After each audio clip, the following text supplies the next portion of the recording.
Sa number 3, 26 ka mga tanan sa Manukan Country ang ginpangserbihana sang notice to vacate kag notice to pay.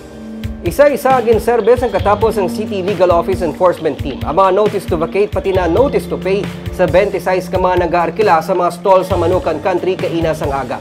Ginsiling na ni City Legal Officer Attorney Romeo Carlos Ting Jr. nga ang pag-issue sang demand letter kabahin sang tikang agud nga makahalina ang mga tanan sa Manukan nga tuyo i-develop sang Assam Prime Holdings Incorporated.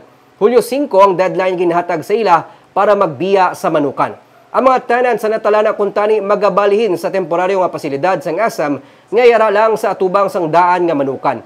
Libre ang mga stalls nga sarang nila baligyan sa sulod sang 18 ka bulan samtang ginasuguran sang SMPHI ang demolisyon kag pagkaayo sang bag-o nga Manukan. Ugaling nagkambyo ang desisyon sa mga tenants nga hindi naluyag magsaylo sa ila ginakabig magamay nga stall sang SM. Pila sa ila ang wala nagbaton sa gin-issue nga notices.